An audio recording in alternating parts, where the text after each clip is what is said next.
ಎಲ್ಲರಿಗೂ ನಮಸ್ಕಾರ. Welcome back to our digital marketing course. ಹಿಂದಿನ ವಿಡಿಯೋದಲ್ಲಿ ನಾವು SEO ಬಗ್ಗೆ ನೋಡಿದ್ವಿ. ಇವತ್ತಿನ ಈ ವಿಡಿಯೋನಲ್ಲಿ ನಾವು ಗೂಗಲ್ ಸರ್ಚ್ ಹೇಗೆ ಕೆಲಸ ಮಾಡುತ್ತದೆ ಅನ್ನೋದನ್ನ ನೋಡೋಣ. ಮುಖ್ಯವಾಗಿ ಇವತ್ತಿನ ಈ ವಿಡಿಯೋನಲ್ಲಿ ನಾವು ಕ್ರೌಲಿಂಗ್, ಇಂಡೆಕ್ಸಿಂಗ್ ಮತ್ತು ರ್ಯಾಂಕಿಂಗ್ ಗಳ ಮೇಲೆ ಫೋಕಸ್ ಮಾಡ್ತಾ ಇದ್ದೇವೆ. ಈಗ ನಾವು ಪ್ರತಿದಿನ ಗೂಗಲ್ ನಲ್ಲಿ ಏನಾದ್ರೂ ಸರ್ಚ್ ಮಾಡ್ತಾನೆ ಇರ್ತೀವಿ. ಫಾರ್ ಎಕ್ಸಾಂಪಲ್, ಬೆಸ್ಟ್ ಮೊಬೈಲ್ ಇನ್ 2026 ಅಂದ್ರೆ 30,000 ಅಂತ ಸರ್ಚ್ ಮಾಡಿದಾಗ ನಮಗೆ ಮೊಬೈಲ್ ರಿಲೇಟೆಡ್ ವೆಬ್ಸೈಟ್ಗಳು ಬರ್ತಾ ಇದ್ದಾವೆ. ಇನ್ ಕೇಸ್ ನಮ್ಗೆ ಏನಾದ್ರೂ ಬೇರೆ ಬೇಕು ಅಂತ ಅಂದಾಗ ಹೌ ಟು ಪ್ರಿಪೇರ್ ಟೀ ಅಂತ ನಾವೇನಾದ್ರೂ ಸರ್ಚ್ ಮಾಡಿದ್ರೆ ನಮಗೆ ಟೀ ರಿಲೇಟೆಡ್ ವೆಬ್ಸೈಟ್ಗಳು ಬರ್ತಾ ಇದ್ದಾವೆ. ನಮ್ಗೆ ಇದೆಲ್ಲ ಬೇಡ, ನಾನೀಗ ಮಾನ್ಸೂನ್ ಅಲ್ಲಿ ಎಲ್ಲಾದ್ರೂ ಟ್ರಿಪ್ಪಿಗೆ ಹೋಗ್ಬೇಕು ಅಂತಂದಾಗ best places to visit in monsoon ಅಂತ ಸರ್ಚ್ ಮಾಡಿದ್ರೆ ನಮಗೆ ಪ್ಲೇಸಸ್ಗಳ ಬಗ್ಗೆ ಇನ್ಫಾರ್ಮೇಶನ್ ಬರ್ತಾ ಇದೆ. ಗೂಗಲ್ಗೆ ಒಂದೆರಡು ಸೆಕೆಂಡ್ಗಳಲ್ಲಿ ನಾವು ಏನನ್ನ ಹುಡುಕ್ತಾ ಇದ್ದೇವೆ ಅದೇ ಇನ್ಫಾರ್ಮೇಶನ್ ನ ಕೊಡ್ಬೇಕು ಅಂತ ಹೇಗೆ ಅರ್ಥವಾಗತ್ತೆ? ಗೂಗಲ್ನಲ್ಲಿ ಲಕ್ಷಾಂತರ ವೆಬ್ಸೈಟ್ಗಳಿದ್ದಾವೆ. ಆ ವೆಬ್ಸೈಟ್ಗಳಲ್ಲಿ ನಮಗೆ ಬೇಕಾಗಿರುವಂತಹ ರಿಲೆವೆಂಟ್ ಇನ್ಫಾರ್ಮೇಶನ್ ನ ಗೂಗಲ್ ಹೇಗೆ ಕೊಡ್ತಾ ಇದೆ ಅಂತ ನೋಡ್ಬೇಕಂತಂದ್ರೆ ನಾವೊಂದು ರಿಯಲ್ ಲೈಫ್ ಎಕ್ಸಾಂಪಲ್ ನ ನೋಡೋಣ. ಒಂದು ಲೈಬ್ರರಿ ಇದೆ. ಆ ಲೈಬ್ರರಿನಲ್ಲಿ 5 ಕೋಟಿ ಪುಸ್ತಕಗಳಿದ್ದಾವೆ ಅಂತ ಅಂದುಕೊಳ್ಳೋಣ. ನೀವು ಲೈಬ್ರರಿಯನ್ ಹತ್ರ ಹೋಗಿ ಕೇಳುತ್ತೀರಿ, ನಂಗೆ ಡಿಜಿಟಲ್ ಮಾರ್ಕೆಟಿಂಗ್ ಪುಸ್ತಕ ಬೇಕು ಅಂತ. ಆಗ ಆ ಲೈಬ್ರರಿಯನ್ ಇಡೀ ಲೈಬ್ರರಿ ಸುತ್ತ ಓಡಿ ಹುಡುಕುವುದಿಲ್ಲ. ಅದರ ಬದಲಾಗಿ ಅವರ ಹತ್ರ ಒಂದು ಕಂಪ್ಯೂಟರ್ ಡೇಟಾಬೇಸ್ ಇರುತ್ತೆ ಅಥವಾ ಅವ್ರ ಹತ್ರ ಒಂದು ಡೈರಿ ಇರುತ್ತೆ. ಅದರಲ್ಲಿ ಇನ್ಫಾರ್ಮೇಶನ್ ನ ಚೆಕ್ ಮಾಡಿ ಕೆಲವೇ ನಿಮಿಷಗಳಲ್ಲಿ ನಿಮಗೆ ಬೇಕಾಗಿರುವಂತಹ ಅದು ಎಲ್ಲಿ ಇದೆ ಮತ್ತು ಆ ಪುಸ್ತಕವನ್ನು ಹುಡುಕಿ ಕೊಡುವ ಕೆಲಸವನ್ನ ಆ ಲೈಬ್ರರಿಯನ್ ಮಾಡ್ತಾರೆ. ಇದೇ ರೀತಿ ಗೂಗಲ್ ಏನ್ ಮಾಡುತ್ತೆ ಅಂತಂದ್ರೆ, ಗೂಗಲ್ ನಲ್ಲಿ ಬಿಲಿಯನ್ಗಿಂತಲೂ ಹೆಚ್ಚು ವೆಬ್ ಪೇಜಸ್ ಗಳಿದ್ದಾವೆ. ನೀವು ಏನಾದ್ರೂ ಸರ್ಚ್ ಮಾಡುತ್ತೀರಿ ಅಂತ ಅಂದುಕೊಳ್ಳೋಣ. ಆಗ ಗೂಗಲ್ ಇಡೀ ಇಂಟರ್ನೆಟ್ ಅನ್ನ ಹುಡುಕೋದಿಲ್ಲ. ಅದರ ಬದಲಾಗಿ ಪ್ರತಿ ವೆಬ್ ಪೇಜ್ ಈಗಾಗಲೇ ಗೂಗಲ್ ಡೇಟಾಬೇಸ್ ನಲ್ಲಿ ಇರುತ್ತದೆ. ಅದರಲ್ಲಿರುವಂತಹ ರಿಲೆವೆನ್ಸ್ ಕೀವರ್ಡ್ ಗಳನ್ನ ಯೂಸ್ ಮಾಡಿಕೊಂಡು ಗೂಗಲ್ ಡೇಟಾಬೇಸ್ ನಲ್ಲಿರುವಂತಹ ಇನ್ಫಾರ್ಮೇಶನ್ ನ ನಿಮಗೆ ಒಂದೆರಡು ಸೆಕೆಂಡ್ ನಲ್ಲಿ ಕೊಡುವ ಕೆಲಸವನ್ನ ಮಾಡುತ್ತೆ. ಸೊ ಹೀಗಿರುವಾಗ ಗೂಗಲ್ ಯಾವ ರೀತಿ ಕೆಲಸ ಮಾಡುತ್ತೆ ಅಂತ ನೋಡಿದಾಗ ಗೂಗಲ್ 3 ಹಂತದಲ್ಲಿ ಕೆಲಸ ಮಾಡುತ್ತೆ. ಮೊದಲನೇದಾಗಿ ಕ್ರೌಲಿಂಗ್, ಹೊಸ ಪೇಜ್ಗಳನ್ನ ಹುಡುಕುತ್ತದೆ. ಎರಡನೇದಾಗಿ ಇಂಡೆಕ್ಸಿಂಗ್, ಡೇಟಾಬೇಸ್ ನಲ್ಲಿ ಇನ್ಫಾರ್ಮೇಶನ್ ಸೇವ್ ಮಾಡಿಕೊಳ್ಳುತ್ತದೆ. ಥರ್ಡ್ ಬಂದ್ಬಿಟ್ಟು ರ್ಯಾಂಕಿಂಗ್, ಯಾವ ಪೊಸಿಷನ್ ನಲ್ಲಿ ವೆಬ್ಸೈಟ್ ಗಳನ್ನ ನಿರ್ಧರಿಸಬೇಕು ಅನ್ನುವ ಕೆಲಸವನ್ನ ಗೂಗಲ್ ಮಾಡುತ್ತೆ. ಈಗ ನಾವು ಮೊದಲನೇದಾಗಿ ನೋಡ್ಬೇಕು ಅಂತಂದ್ರೆ ಕ್ರೌಲಿಂಗ್, ಹೊಸ ವೆಬ್ ಪೇಜ್ ಗಳನ್ನ ಹುಡುಕುವುದು. ಕ್ರೌಲಿಂಗ್ ಅಂದ್ರೆ ಗೂಗಲ್ ಇಂಟರ್ನೆಟ್ ನಲ್ಲಿ ಹೊಸ ವೆಬ್ ಪೇಜ್ ಅನ್ನ ಹುಡುಕುವ ಪ್ರಕ್ರಿಯೆ. ಇದನ್ನ ನಾವು Google bot, Google spider, Google crawler ಅಂತ ಕರೀತಾ ಇರ್ತೇವೆ. ಇದು ಒಂದು ಸಾಫ್ಟ್ವೇರ್, ಇದು ಮನುಷ್ಯ ಅಲ್ಲ. ಹೀಗಾಗಿ 24x7 ಕೆಲಸ ಮಾಡುವ ಒಂದು ಆಟೋಮೇಟೆಡ್ ಸಾಫ್ಟ್ವೇರ್. ಅಂದರೆ ದಿನದ 24 ಗಂಟೆ, ವರ್ಷದ 365 ದಿನ ಕೂಡ ಇದು ನಿರಂತರವಾಗಿ ಇಂಟರ್ನೆಟ್ ನಲ್ಲಿ ಸುತ್ತಾನೆ ಇರುತ್ತೆ. ಹೊಸ ವೆಬ್ ಪೇಜ್ಗಳು ಕ್ರಿಯೇಟ್ ಆದಾಗ ಅಲ್ಲಿರುವಂತ ಇನ್ಫಾರ್ಮೇಶನ್ ಗಳನ್ನ ಸರ್ಚ್ ಮಾಡ್ತಾ ಇರುತ್ತೆ. ಫಾರ್ ಎಕ್ಸಾಂಪಲ್, ಯಾವ ತರ ಆಗತ್ತೆ ಅಂತ ಅಂದ್ರೆ, ಯಾವ್ದಾದ್ರು ಒಂದು ವೆಬ್ಸೈಟ್ ಅಥವಾ ಒಂದು ವೆಬ್ ಪೇಜ್ ಗೂಗಲ್ ನಲ್ಲಿ ಕ್ರಿಯೇಟ್ ಆಯ್ತು ಅಂತ ಅಂದುಕೊಳ್ಳೋಣ. For example, digital marketing course digital marketing course in Bengaluru ಅಂತ ಒಂದು ಯಾವುದೋ ಒಂದು ವೆಬ್ಸೈಟ್ ಈಗ ಕ್ರಿಯೇಟ್ ಆಗುತ್ತೆ ಅಂದುಕೊಂಡೋಣ.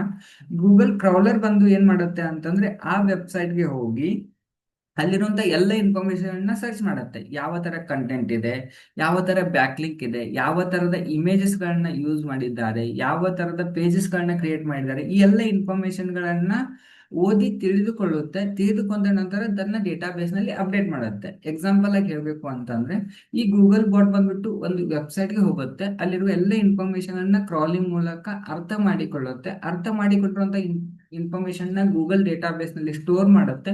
ಯಾವ್ದಾದ್ರು ಯೂಸರ್ಸ್ ಬಂದು ಗೂಗಲ್ ನಲ್ಲಿ ಸರ್ಚ್ ಮಾಡಿದಾಗ ರಿಲೆವೆಂಟ್ ಕೀವರ್ಡ್ ಗಳನ್ನ ಯೂಸ್ ಮಾಡಿಕೊಂಡು ಗೂಗಲ್ ಡೇಟಾಬೇಸ್ ನಲ್ಲಿ ಇರುವಂತಹ ಇನ್ಫಾರ್ಮೇಶನ್ ನ ಸರ್ಚ್ ರಿಸಲ್ಟ್ ಅಲ್ಲಿ ತೋರಿಸುತ್ತೆ. So crawling at A massive scale, ಇದು ಗೂಗಲ್ ಬಾಟ್ ಒಂದು ದಿನದಲ್ಲಿ ಕೋಟ್ಯಾಂತರ ವೆಬ್ ಪೇಜಸ್ ಗಳನ್ನ ಕ್ರಾಲ್ ಮಾಡುತ್ತದೆ. ಇದು ಒಬ್ಬ ಮನುಷ್ಯನಿಂದ ಸಾಧ್ಯವಿಲ್ಲದ ಕೆಲಸ. ಆದ್ದರಿಂದ ಆರ್ಟಿಫಿಷಿಯಲ್ ಇಂಟೆಲಿಜೆನ್ಸ್ ಮತ್ತು ಆಟೋಮೇಷನ್ ಮೂಲಕ ಈ ಕ್ರಾಲಿಂಗ್ ಅನ್ನ ಮಾಡಲಾಗುತ್ತೆ. ಸೆಕೆಂಡ್ ಆಗಿ ಬರುತ್ತೆ ಇಂಡೆಕ್ಸಿಂಗ್, ಡೇಟಾಬೇಸ್ ನಲ್ಲಿ ಸೇವ್ ಮಾಡುವುದು. ಈಗ ನಾವು ಮೊದಲೇ ನೋಡಿರೋ ತರ ಒಂದು ಎಕ್ಸಾಂಪಲ್ ನಲ್ಲಿ ಲೈಬ್ರರಿ ಇರುತ್ತೆ ಅಂತ ಇಟ್ಕೊಳ್ಳೋಣ. ಅಲ್ಲಿ ಹೊಸದಾದ ಒಂದು ಪುಸ್ತಕ ಬರುತ್ತೆ. ಆ ಪುಸ್ತಕ ಬಂದ ತಕ್ಷಣ ಆ ಲೈಬ್ರರಿಯನ್ ಆ ಪುಸ್ತಕವನ್ನ ತಗೊಂಡು ಯಾವುದೋ ಒಂದು ಸೆಲ್ಫ್ ನಲ್ಲಿ ಇಡುವುದಿಲ್ಲ. ಅದರ ಬದಲಾಗಿ ತಮ್ಮ ಡೇಟಾಬೇಸ್ ನಲ್ಲಿ ಎಂಟ್ರಿ ಮಾಡಿಕೊಳ್ಳುತ್ತಾರೆ. ಆ ಪುಸ್ತಕದ ಹೆಸರು ಏನು, ಆಥರ್ ಯಾರು, ಅದರ ಕ್ಯಾಟಗರಿ ಏನು, ಯಾವ ಸೆಲ್ಫ್ ನಂಬರ್ ಅಲ್ಲಿ ಅದನ್ನ ಇಡ್ತಾ ಇದ್ದೇವೆ ಅನ್ನುವಂಥ ಇನ್ಫಾರ್ಮೇಶನ್ ಅವರು ನೋಟ್ ಮಾಡಿಕೊಳ್ಳುತ್ತಾರೆ. ಹೀಗಾಗಿ ನೆಕ್ಸ್ಟ್ ಟೈಮ್ ಯಾರಾದರೂ ಬಂದು ಆ ಪುಸ್ತಕವನ್ನ ಕೇಳಿದಾಗ ಅವರಿಗೆ ಹುಡುಕಿ ಕೊಡಲು ತುಂಬಾನೇ ಈಸಿ ಆಗತ್ತೆ. ಇದೇ ರೀತಿ ಗೂಗಲ್ ಬಾಟ್ ಕೂಡ ನಿಮ್ಮ ವೆಬ್ಸೈಟ್ ಅನ್ನ ಓದುತ್ತೆ, ಆ ಪೇಜ್ ಅನ್ನ ನೇರವಾಗಿ ಶೋ ಮಾಡುವುದಿಲ್ಲ. ಮೊದಲು ತನ್ನ ಡೇಟಾಬೇಸ್ ನಲ್ಲಿ ಅದನ್ನ ಸೇವ್ ಮಾಡಿಕೊಳ್ಳುತ್ತೆ. ಇದನ್ನೇ ಇಂಡೆಕ್ಸಿಂಗ್ ಎಂದು ಕರೆಯುತ್ತಾರೆ. ಗೂಗಲ್ ಎಲ್ಲ ಪೇಜ್ಗಳನ್ನ ಇಂಡೆಕ್ಸ್ ಮಾಡುತ್ತಾ? ಇಲ್ಲ. Google poor quality content, duplicate content, empty pages, spam pages ಮತ್ತು ಟೆಕ್ನಿಕಲ್ ಪ್ರಾಬ್ಲಮ್ ಇರುವ ಪೇಜ್ಗಳನ್ನ ಇಂಡೆಕ್ಸ್ ಮಾಡುವುದಿಲ್ಲ. ಅದಕ್ಕಾಗಿ SEO ನಲ್ಲಿ ಕ್ವಾಲಿಟಿ ತುಂಬಾನೇ ಇಂಪಾರ್ಟೆಂಟ್ ಆಗಿರುತ್ತೆ. ಥರ್ಡ್ ಅಲ್ಲಿ ಬರುತ್ತೆ ರ್ಯಾಂಕಿಂಗ್, ಅಂದರೆ ಪೊಸಿಷನ್ ನಿರ್ಧಾರ. ರ್ಯಾಂಕಿಂಗ್ ಅಂದರೆ ಗೂಗಲ್ ಸರ್ಚ್ ರಿಸಲ್ಟ್ ನಲ್ಲಿ ಯಾವ ಪೊಸಿಷನ್ ನಲ್ಲಿ ನಿಮ್ಮ ಪೇಜ್ ಬರುತ್ತದೆ. ಈ ಎಲ್ಲ ಬಿಸ್ನೆಸ್ಗಳು ಗೂಗಲ್ ನ ಪೇಜ್ ಒಂದರಲ್ಲಿ ಕಾಣಿಸಿಕೊಳ್ಳಲು ಇಷ್ಟಪಡ್ತಾರೆ. ಹೀಗಾಗಿ ಗೂಗಲ್ ನಲ್ಲಿ ಅತಿಯಾದ ಕಾಂಪಿಟೇಷನ್ ಇದೆ. ಪ್ರತಿ ಬಿಸ್ನೆಸ್ ನ ಗುರಿ ನಂಬರ್ 1 ಆಗಬೇಕೆಂಬ ಆಸೆ ಇದ್ದೇ ಇರುತ್ತೆ. ಹೀಗಿರುವಾಗ ಗೂಗಲ್ ಯಾವ ರೀತಿ ಡಿಸೈಡ್ ಮಾಡುತ್ತೆ ಅಂತ ನೋಡೋಣ. ಫಾರ್ ಎಕ್ಸಾಂಪಲ್ ನಿಮ್ ಬಂದ್ಬಿಟ್ಟು best running shoes for men ಅಂತ ಸರ್ಚ್ ಮಾಡಿದ್ರೆ ನಿಮಗೆ ರನ್ನಿಂಗ್ ಶೂಸ್ ರಿಲೇಟೆಡ್ ವೆಬ್ಸೈಟ್ಗಳು ಓಪನ್ ಆಗುತ್ತೆ. ಇಲ್ಲೇ ನಾವೀಗ ಸಿಂಪಲ್ ಆಗಿ ಬೆಸ್ಟ್ ಶೂಸ್ ಫಾರ್ ಮೆನ್ ಅಂತ ಸರ್ಚ್ ಮಾಡಿದ್ರೆ ಬೇರೆ ವೆಬ್ಸೈಟ್ಗಳು ರ್ಯಾಂಕ್ ಆಗುತ್ತೆ. ಎಕ್ಸಾಂಪಲ್ ನಾವು ನೋಡ್ಬೇಕು ಅಂತಂದ್ರೆ ಮಿಂತ್ರಾ, ರೆಡ್ ಟೇಪ್, ಫ್ಲಿಪ್ಕಾರ್ಟ್ ಎಲ್ಲ ಬರ್ತಾ ಇದೆ. ನಾವು ಇಲ್ಲಿ ಬಂದ್ಬಿಟ್ಟು ವಾಕಿಂಗ್ ಶೂಸ್ ಅಂತ ಟೈಪ್ ಮಾಡಿದ್ರೆ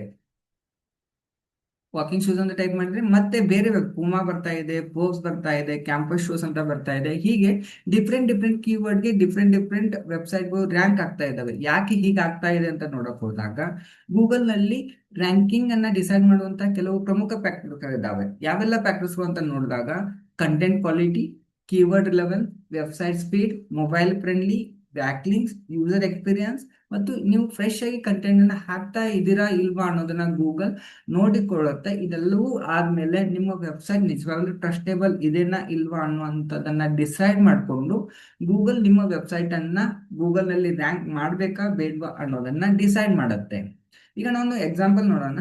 ಬೆಳಗಾವಿನಲ್ಲಿ 2 ರೆಸ್ಟೋರೆಂಟ್ಗಳು ತಮ್ಮ ವೆಬ್ಸೈಟ್ ಅನ್ನ ಓಪನ್ ಮಾಡ್ತಾರೆ.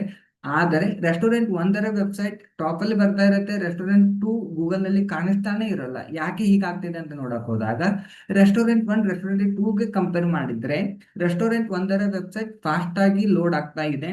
ಜನ ಒಳ್ಳೆ ಇರುವಂತಹ ರಿವ್ಯೂಸ್ ಗಳನ್ನ ಕೊಟ್ಟಿದ್ದಾರೆ. ಗೂಗಲ್ ರೆಸ್ಟೋರೆಂಟ್ 1 ವೆಬ್ಸೈಟ್ ನಲ್ಲಿ ಪ್ರಾಪರ್ ಆಗಿರೋ SEO ಕೆಲಸ ಆಗಿದೆ. ರೆಸ್ಟೋರೆಂಟ್ 1 ಅವರು ಯಾವಾಗಲೂ ಹೆಲ್ಪ್ಫುಲ್ ಕಂಟೆಂಟ್ ಅನ್ನ ಪೋಸ್ಟ್ ಮಾಡ್ತಾ ಇರ್ತಾರೆ ಮತ್ತು ಅವರ ಗೂಗಲ್ ಬಿಸ್ನೆಸ್ ಪ್ರೊಫೈಲ್ ಚೆನ್ನಾಗಿ ಕೆಲಸ ಮಾಡ್ತಾ ಇರುತ್ತೆ. ಇವೆಲ್ಲ ಫ್ಯಾಕ್ಟರ್ಗಳನ್ನ ಸರ್ಚ್ ಮಾಡಿಕೊಂಡು ಇವೆಲ್ಲ ಫ್ಯಾಕ್ಟರ್ಗಳನ್ನ ಗಮನದಲ್ಲಿ ಇಟ್ಕೊಂಡು ಗೂಗಲ್ ತನ್ನ ರ್ಯಾಂಕಿಂಗ್ ಅನ್ನ ಡಿಸೈಡ್ ಮಾಡುತ್ತೆ. ಎಕ್ಸಾಂಪಲ್ ನೋಡೋಣ ಅಂತಂದಾಗ ನೀವು ಒಂದು ಬ್ಲಾಗರ್ ಇದೀರಿ ಅಂತ ಅಂದ್ಕೊಳ್ಳೋಣ. ನೀವೊಂದು ಬ್ಲಾಗ್ ಅನ್ನ ಬರೀತೀರಿ, ಅದಾದ್ಮೇಲೆ ಗೂಗಲ್ ಬಾಟ್ ಬಂದು ನಿಮ್ಮ ಬ್ಲಾಗ್ ಅನ್ನ ಓದುತ್ತೆ. ನಂತರ ಅಲ್ಲಿರುವ ಇನ್ಫಾರ್ಮೇಶನ್ ಅನ್ನ ಗೂಗಲ್ ಡೇಟಾಬೇಸ್ ನಲ್ಲಿ ಸೇವ್ ಮಾಡಿಕೊಳ್ಳುತ್ತೆ. ಇದಾದ ಮೇಲೆ ಯಾವ್ದಾದ್ರು ಯೂಸರ್ ಬಂದು ನಿಮ್ಮ ಬ್ಲಾಗ್ಗೆ ರಿಲೇಟೆಡ್ ಇರುವಂತಹ ಕೀವರ್ಡ್ ಇಂದ ಸರ್ಚ್ ಮಾಡಿದಾಗ ನಿಮ್ಮ ಕ್ವಾಲಿಟಿ ಮತ್ತು ನಿಮ್ಮ SEO ಚೆನ್ನಾಗಿದ್ದರೆ ನಿಮ್ಮ ಬ್ಲಾಗ್ ರ್ಯಾಂಕ್ ಆಗುತ್ತೆ. ಇಲ್ಲ ಅಂತಂದ್ರೆ ಅದೇ ಕೀವರ್ಡ್ಗೆ ಬೇರೆ ಬರೆದಿರುವಂತಹ ಬ್ಲಾಗ್ಗಳು ರ್ಯಾಂಕ್ ಆಗುವಂತ ಚಾನ್ಸ್ ಇರುತ್ತದೆ. ನೀವು SEO ಎಕ್ಸ್ಪರ್ಟ್ ಆಗ್ಬೇಕಾದ್ರೆ ನಿಮಗೆ ಗೂಗಲ್ ಗೊತ್ತಿರಲೇಬೇಕು. ಎಕ್ಸಾಂಪಲ್, ನೀವು ಡಾಕ್ಟರ್ ಆಗ್ಬೇಕು ಅಂತಂದ್ರೆ ನಿಮಗೆ ಹ್ಯೂಮನ್ ಬಾಡಿ ಗೊತ್ತಿರಬೇಕು. ಮೆಕ್ಯಾನಿಕ್ ಆಗ್ಬೇಕು ಅಂತಂದ್ರೆ ನಿಮ್ಗೆ ಇಂಜಿನ್ ಬಗ್ಗೆ ಗೊತ್ತಿರಬೇಕು. ಮತ್ತು ನೀವು SEO ಎಕ್ಸ್ಪರ್ಟ್ ಆಗ್ಬೇಕು ಅಂತಂದ್ರೆ ನಿಮಗೆ ಗೂಗಲ್ ಹೇಗೆ ಕೆಲಸ ಮಾಡುತ್ತದೆ ಅಂತ ಗೊತ್ತಿರಬೇಕು. ಗೂಗಲ್ ಏನು ಬಯಸ್ತಾ ಇದೆ, ಗೂಗಲ್ಗೆ ಏನು ಬೇಕಾಗಿದೆ ಅಂತ ನಿಮಗೆ ಗೊತ್ತಿದ್ದರೆ ನೀವು ವೆಬ್ಸೈಟ್ ಅನ್ನ ಅದಕ್ಕೆ ತಕ್ಕಂತೆ ಆಪ್ಟಿಮೈಸ್ ಮಾಡಬಹುದು.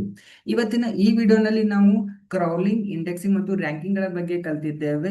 ನಮ್ಮ ಮುಂದಿನ ವಿಡಿಯೋನಲ್ಲಿ ನಾವು SEO ವರ್ಸಸ್ ಗೂಗಲ್ ಆಡ್ಸ್ ಗಳ ಬಗ್ಗೆ ಕಲಿಯೋಣ. ನೀವೇನಾದ್ರೂ ಬಿಸ್ನೆಸ್ ಮಾಡ್ತಾ ಇದ್ರೆ ನೀವು ಕೇವಲ ಗೂಗಲ್ ಆಡ್ಸ್ ಮಾಡ್ಬೇಕಾ ಅಥವಾ SEO ಆಡ್ಸ್ ಮಾಡ್ಬೇಕಾ, ನಿಮ್ಮ ಬಿಸ್ನೆಸ್ಗೆ ಯಾವುದು ಉತ್ತಮ ಮತ್ತು ರಿಯಲ್ ಲೈಫ್ ಎಕ್ಸಾಂಪಲ್ ಜೊತೆ ನೋಡೋಣ. ನಿಮಗೆ ನಮ್ಮ ವಿಡಿಯೋ ಇಷ್ಟವಾಗಿದ್ರೆ ಲೈಕ್ ಮಾಡಿ, ಶೇರ್ ಮಾಡಿ ಮತ್ತು ನಮ್ಮ ಈ ಫ್ರೀ ಡಿಜಿಟಲ್ ಮಾರ್ಕೆಟಿಂಗ್ ಕೋರ್ಸ್ಗೆ ನೀವು ಜಾಯಿನ್ ಆಗಬೇಕು ಅಂತ ಇದ್ರೆ ನಮ್ಮ ಚಾನಲ್ ಅನ್ನ ಸಬ್ಸ್ಕ್ರೈಬ್ ಮಾಡಿ.